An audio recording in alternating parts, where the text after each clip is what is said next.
Hi guys, welcome back. So I want to take a deeper dive into this Lions squad. If you haven't seen my reaction video, please have a look at that. I'll put the link up above.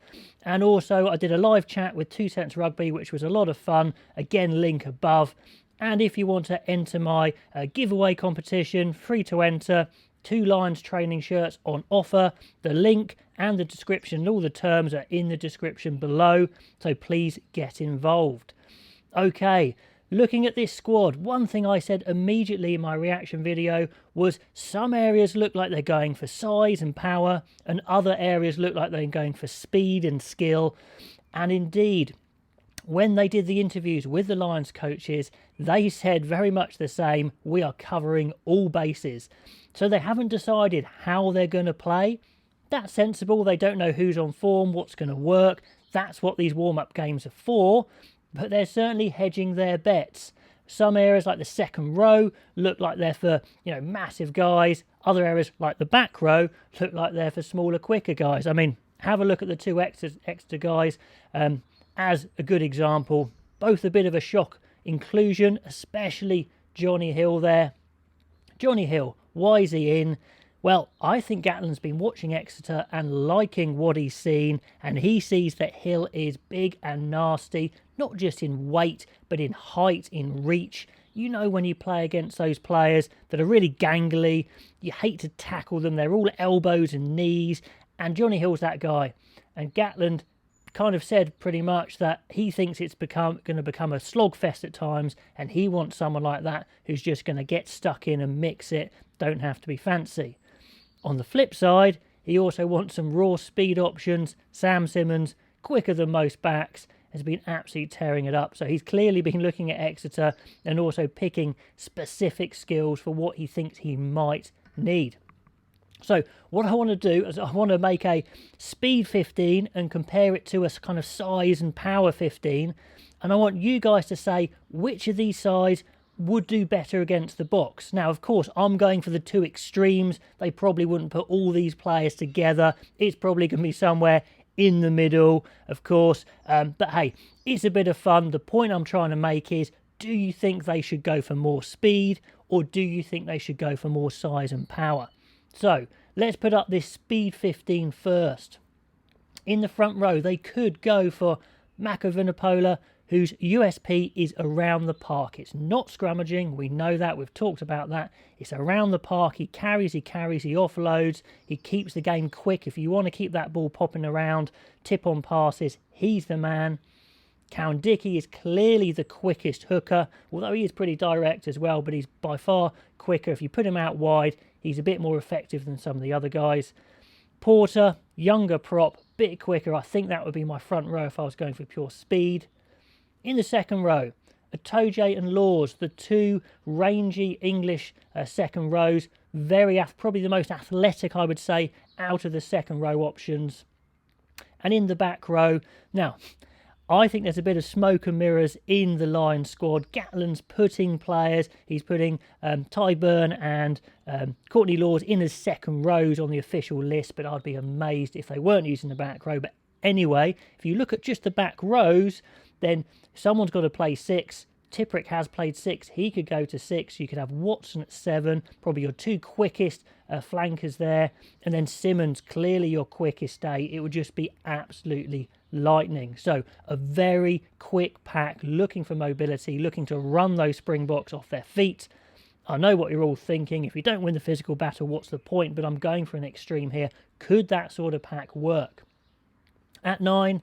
Gareth Davis is lightning. He is your quickest scrum half, I would say, by far. Price is very sharp, but on pure speed, Gareth Davis has the speed of a winger. Russell, easily your quickest 10, of course. Very dangerous ball in hand. This guy makes breaks. In the centres, you've got Henshaw you can slot in at 12. Plays like a 13 as well. Very quick. We saw in the Six Nations him switching size to size, literally running across the field before cutting in and making breaks. Not many centres can do that. And then the coaches have said that Daly has been picked as a 13. Again, I'd be surprised if he wasn't tried in the back 3 as well. But he's, like they said actually in the interviews, Gregor Townsend said he liked the fact he had quick feet, then he could avoid a rush defence. So if the power option wasn't working and he wanted to step the box rush defence, Daly might be the man at 13. And the two quickest wingers for me, this is obviously controversial because Watson and Adams are no slouches, but I actually think Van der Merwe and Lewis Rees-Zammit are the two quickest wings, just out and out speed. And of course, Hogg, we would put in there as the quickest fullback. So could that win? Is it too compromised, or could it do a job? Obviously, that's an extreme version. If you're going to go for speed, what would your 15 be? Where would you maybe bulk it up a little bit, but still retain a lot of speed? Or have I made a mistake? Is that not the quickest 15? Moving on to the size 15. Now, when I say size, it's not just pure weight. And in fact, I don't believe a lot of the weights that you see on the internet. So I'm going a little bit on gut feeling as well. But big, nasty, powerful. If Gatland decides, say, right, I'm just going to mix it with the box. We've tried speed. It's not working. Let's take them on at their own game. Who might he go for? Okay, here's a team. I think Sutherland, Owens and Furlongs are probably your biggest, nastiest front row.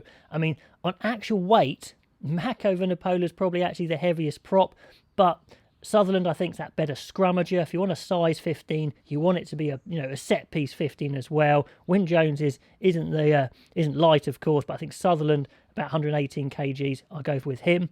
Owens is marginally the heaviest hooker, although him and George are pretty much the same. But I go for Owens if you just want pure dog.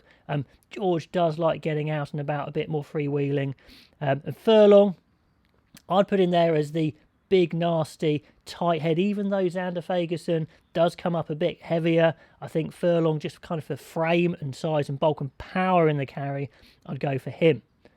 Second rows, well, I'd have the captain in there, Alan Wyn Jones. He's a guy who would smash away at the cold face all day long, not grumble. He's a big lad, over 120 kilos. Then I'd put the rangy Johnny Hill with him. Like I said, not the heaviest, but pure frame size, awkwardness, aggression. I'd have him and Alan Wyn Jones as your big second rows to take on whoever the box put out. We'll see who they do put out or can put out for injury. In the back row, maybe move Faletau to 6, as he's been playing a lot for Bath. Allow Conan to go into 8. He's a very aggressive, abrasive number 8. He's not small. I said he's not as big as Billy, but he's actually not small. When you look at his stats, he's tall, he's big, and he carries hard. And your most aggressive out-and-out 7, your biggest out-and-out 7, I would say, is actually Tom Curry. He's been carrying so much more for England and making yards all the time. So that's my size pack. Let me know what you think of that one. Of course, you could put in Tyke Byrne into the back row as well. That would be absolutely fine, of course. But into the backs, scrum half is easy. Conor Murray, very tall. 1.88 m, very tall for a 9. Plays very physically, defends hard. If you want to put him in a defensive line, he's very good as a tackler. As is Owen Farrell, if he gets his technique right. This guy is abrasive. He's 96 kilos officially. Pretty heavy, pretty muscular for a fly half. So I think he's the call there. Big is not a small guy either, but Farrell is a bit heavier. In the centres, well, Aki's been picked for his power, so he would go in there. He's not the heaviest, but he's just squat. He's heavy set. He's well muscled, and he's a power guy. And Harris is officially tipping in over 100 kilos. Big D, big guy to 13. He would do a good job there. And then your biggest wingers, I believe, would be Van der Merwe, over 100 kilos again. And Adams, a bit smaller, but very powerful, full of muscle. And your biggest 15 is probably actually Anthony Watson, if you slotted him back to 15. He's put on a lot of size recently. So anyway, those are two extremes.